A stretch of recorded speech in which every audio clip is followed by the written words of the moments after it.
Olá, seja bem-vindo, seja bem-vinda ao canal Conhecer para Transformar.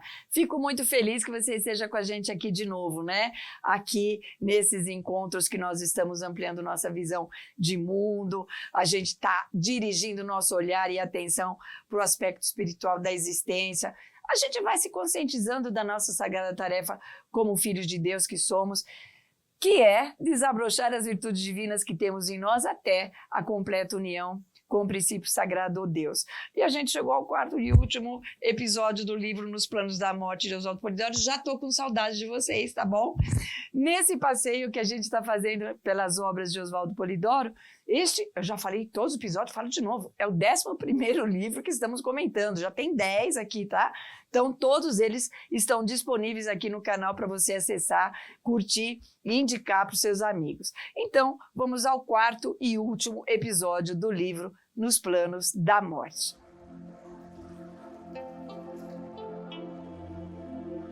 Nesse livro, nós estamos acompanhando a jornada de Teodoro, sua família e seus amigos, em suas histórias reais de vida, com as suas relações e suas questões, principalmente do pai dele, Bonifácio, com a justiça divina em função dos atos que ele praticou contra o próximo.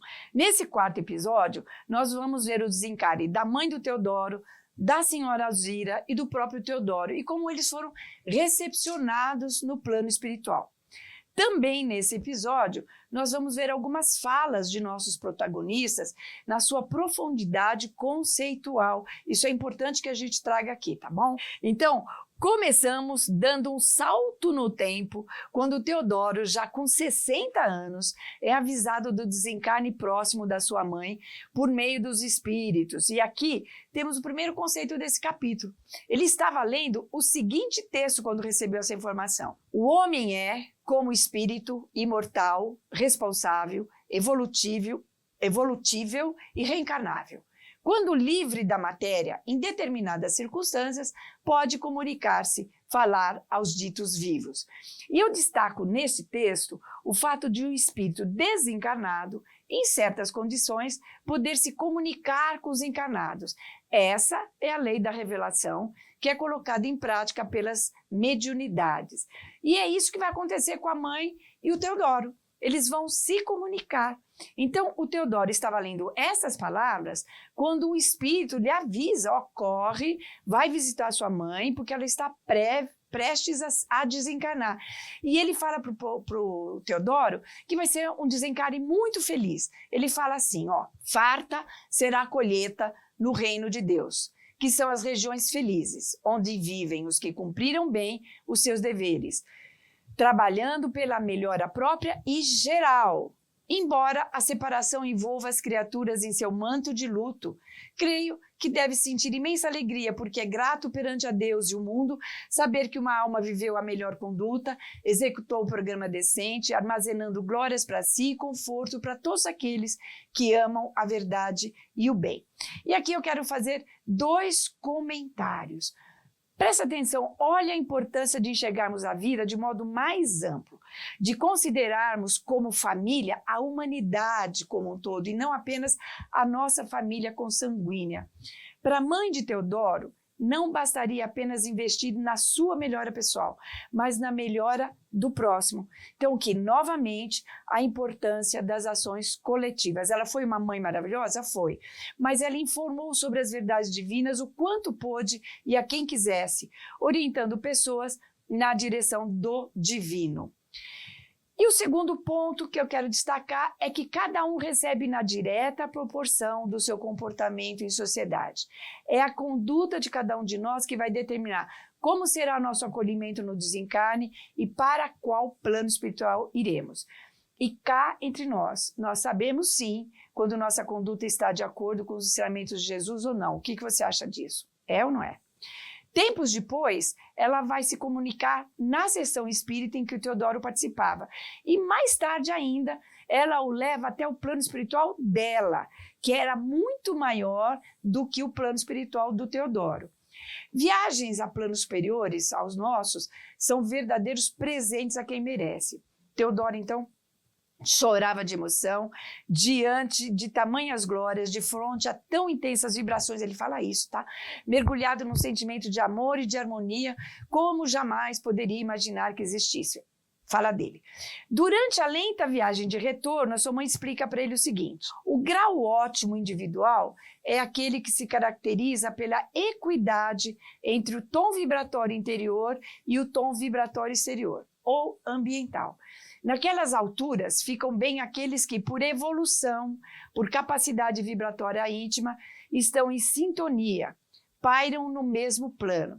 Ou seja, gente, cada um de nós terá desencarnado bem se o nosso padrão vibratório interior estiver em sintonia com o plano evolutivo ao qual pertencemos. Isso ocorrerá se não transgredirmos os 10 mandamentos e se fizermos todo o bem que estiver ao nosso alcance. Para planos de luz e glória, temos que ser luz e glória em nosso íntimo, por evolução e por comportamento. Outro desencarne que a gente vai acompanhar foi da senhora Alzira, aquela médium que muito orientou Teodoro e com quem ele trabalhou em suas sessões espíritas a vida inteira. Ela desencarnou bem idosinha, com o corpinho bem gastinho, e durante um tempo ela esteve em um plano de recuperação. Um mês depois, ela se comunica na reunião espírita de Teodoro. E aí a gente fica sabendo das relações entre ela e Teodoro e por que eles estavam ligados, como ele mesmo conta. Olha só. Noutros tempos, fôramos grandes adversários, pois ela vivera a personalidade de uma grande sacerdotisa egípcia, enquanto eu fora um dinasta bastante avesso a seus vaticínios, tão avesso que lhe empreendera a morte traiçoeira. Que bom, gente, que essa reconciliação entre os dois foi feita pela via do trabalho mediúnico conjunto, pelos caminhos de construção de laços afetivos. Isso é uma bênção, é um mérito dos dois espíritos. Isso só acontece quando os espíritos têm mérito. Então, tratemos de estocar méritos por meio de ações fraternas a quem precisa. Assim, se ou quando errarmos, poderemos ter essa mesma oportunidade. Nem todos os resgates são pela via dolorosa, é importante a gente saber isso. E o Teodoro agradece muito essa oportunidade de reharmonização espiritual com ela. Ele fala assim: entretanto, quis o Divino Senhor que tudo viesse a calhar a fim de que eu pudesse dar-lhe a recompensa com o pouco de verdades e de sincero afeto fraternal com que lhe pude servir. Estou realmente feliz porque o seu coração agora está comigo, livre de qualquer divergência, vibrando nas alturas do grande amor, onde um dia todos nos encontraremos envolvidos, transformando a vida numa eterna oração de graças e benditos trabalhos.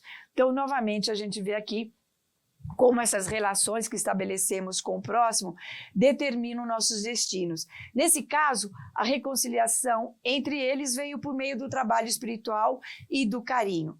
Por isso, que está na hora da gente se perguntar em nosso íntimo: quais são as relações que eu estabeleço no dia a dia, em família, no trabalho, na sociedade em geral? Eu estabeleço relações de amizade, respeito e bondade? Eu construo vínculos amorosos? Eu contribuo para a evolução material e espiritual do outro? Ou faço tudo ao contrário disso? As relações que estabeleço estão construindo vínculos felizes ou infelizes? Positivos ou negativos? Que tipo de reencarnação eu estou preparando para o meu futuro? Alzira brilhava muito pelo tamanho espiritual que ela conquistou e recomendou a todos a importância de se exercer o mediunismo com todo o carinho possível, advertindo que as más práticas mediúnicas marcam gravemente os espíritos. E ela esclareceu que falava por experiência própria, porque há milhares de anos na Atlântida, ela havia sido uma feiticeira de conduta reprovável. Mas nessa encarnação, com seu trabalho de médium responsável, direcionou muitas pessoas para o caminho do bem, para o caminho espiritual, e aí colheu os frutos de seu trabalho. Olha, desde a Atlântida, hein, gente? E ela deixou um recado muito importante para nós quanto humanidade, e não só para o Teodoro. Ela fala assim: o espírito inferior ou evoluído tanto pode usar bem como pode usar mal os elementos que o emanador lhe oferece normalmente.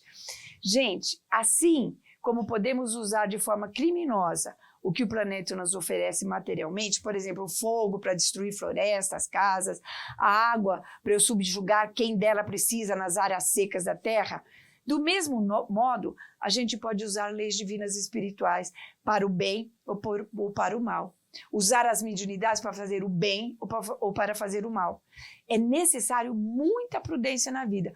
Por isso que ela vai falar o seguinte: os mais sábios são mais prudentes e os mais ignorantes são menos prudentes. Nada mais. Ninguém usaria mal aos bens naturais e legais e de fato que lhes são ofertados pelo Divino Senhor, se soubesse estar cometendo tremenda falta contra si próprio. Quando nós violamos quaisquer leis, sejam as naturais ou espirituais, a primeira vítima somos nós, porque a justiça divina vai agir de acordo com os danos causados. E sendo as infrações às leis divinas as mais comprometedoras, ela vai colocar a seguinte advertência, muito importante. Vejam bem como agem os idólatras e simuladores e todos aqueles que fazem da fé meio de comércio. Não é certo que tudo fazem em nome de Deus e pretendem com isso estar a serviço de Deus? Então, gente, não foi à toa que Jesus expulsou os vendilhões do templo. Ele falou, não façais comércio na casa de meu pai. E ainda hoje, após mais de 2000 anos, nada mudou. Há os que vendem os favores divinos, há os que compram os favores divinos. A gente precisa pensar muito sobre isso. Consentir também é violação. Por fim, ela continua. E quantos milhões ainda vivem na face da terra e nos planos inferiores da erraticidade, a cultivar o temor em lugar do amor a Deus? Quantas religiões transformaram o medo em religião? E os que acreditam em rituais e idolatrias ao invés de confiarem no amor e na ciência, não compõem a imensa maioria humana? Novamente a gente vai recorrer a Jesus. Ele falou, eu vos dou um mandamento, amarás a Deus de todo o seu coração e de toda a sua inteligência. E o reino dos céus está no interior de cada um e não virá com mostras exteriores. O medo que nos incutiram de Deus serve apenas para nos manter afastados dele. Serve para manipular as massas e mantê-las sob controle. O medo escraviza e o amor liberta. E aqui cabe uma reflexão sobre um dos maiores crimes coletivos que se pode praticar e que nós, como humanidade, cometemos. Nós permitimos que Jesus fosse transformado em perdoador de pecados, de salvador da humanidade, quando ele nunca disse isso. E o pior dos crimes coletivos foi termos, como humanidade, permitido que os dons mediúnicos fossem novamente perseguidos, atacados e quase extintos nas fogueiras da Inquisição. Até hoje em dia, cada vez que se blasfema contra os dons mediúnicos, quando se os utiliza de forma errada, mercenária, para fins particulares, nós estamos pregando mais um prego no corpo ferido do Cristo. Por isso, por conta da responsabilidade histórica coletiva, não há nenhum de nós nesse planeta que na encarnação não tenha um tiquinho de missão espiritual com a revelação. Seja frequentando sessões mediúnicas, seja divulgando os ensinamentos, enfim, contribuindo para desfazer aquilo que coletivamente nós fizemos, que foi a traição completa, a missão de Jesus, que foi tornar a revelação ou prática mediúnica generalizada ao alcance de todos. Mas vamos voltar à mensagem de Alzira.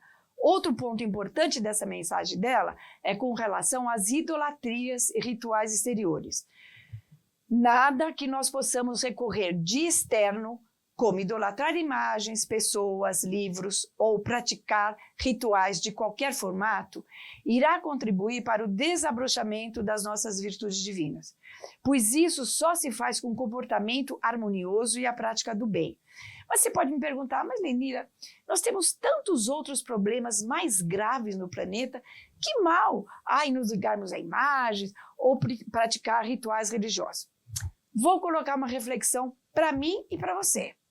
Se a nossa sagrada tarefa é olhar para o nosso interior, é desabrochar as virtudes divinas que temos em potencial, e, se ao contrário, tivermos o nosso foco levado para fora, esperando que esse fora, seja lá o que for, faça o trabalho por nós, ou nos sirva de salvação, o que não vai acontecer, isso não atrasa a nossa evolução?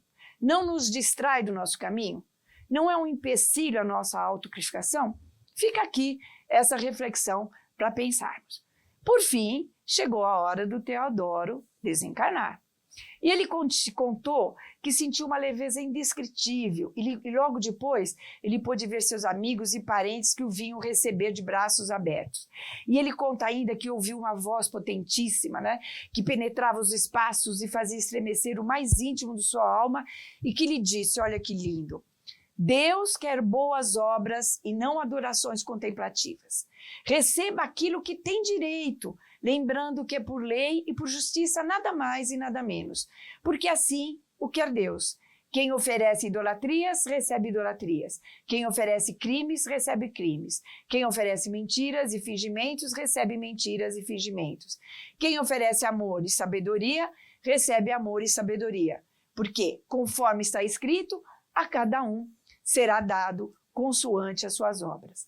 Mais tarde, sua mãe vai lhe fazer uma visita carinhosa e o convida ao trabalho, porque muito ainda havia a ser feito com relação às questões kármicas entre eles e a todos que fizeram parte dos erros cometidos em nome de Deus. O pai dele, Bonifácio, que foi aquele grande algoz e criminoso em nome de Deus, ainda tinha muito a corrigir e todos iriam fazer isso em conjunto. E o pai dele fala assim, estamos articulados, algumas dezenas de irmãos, a grandes prejuízos. Alguns foram algozes, outros foram vítimas. Deus, porém, quer a todos como a filhos, ensejando oportunidades de paga e de redenção. Graças a Deus, temos conseguido bastante, pois durante séculos temos voltado ao plantel carnal, onde as vítimas abraçam e embalam os algozes e vice-versa, até que a compreensão e o amor tomem o lugar da ignorância e do ódio. É assim que agem as leis divinas que são amorosas e justas. A ninguém condena eternamente, mas concede oportunidade de reparação. E, quando possível, reparação pela via do amor e do carinho, reconstruindo relações. Por fim, eu quero encerrar com uma mensagem lindíssima da mãe do Teodoro, convidando a continuar o trabalho doutrinário no plano espiritual e mais tarde na reencarnação. A mensagem dela é esta. Vamos, afinal, depois de tantos séculos de luta, vitórias e fracassos, dar um impulso a mais na campanha redentora de nossos irmãos sofredores, daqueles que se acham enredados em nossa história? Vamos dizer-lhes que se esqueçam das contendas individuais e que se lembrem da hora cíclica histórica que bate às portas da humanidade? Vamos dizer a eles, meus queridos, que deixem a justiça por conta de Deus e que se entreguem aos trabalhos de redenção, porque a hora cíclica é premente, reclama severas atenções? E assim, a gente encerra esse passeio pelo livro Nos Planos da Morte. Tenho certeza que se você ler este livro, você vai poder ver outros pontos muito interessantes, além de outros casos e mensagens preciosas que a gente não abordou aqui, né? Eu agradeço imensamente por termos estado juntos nessa viagem, desejo muitas bênçãos divinas a todos e coloco aqui nosso recadinho de sempre, de termo de episódio. Você pode receber esse livro gratuitamente, mandando sua mensagem por WhatsApp 11 9 11 32 0077 ou baixar em PDF no portal Conhecer para Transformar. Não percam na próxima quarta-feira o primeiro episódio do livro O Céu Maravilhoso. Lembre-se de se inscrever no canal, curtir, tocar o sininho e compartilhar com seus amigos. Afinal, esse também pode ser um tiquinho do seu trabalho espiritual. Quem sabe? Um impulso a bem do próximo. Até uma próxima oportunidade. Um beijo grande.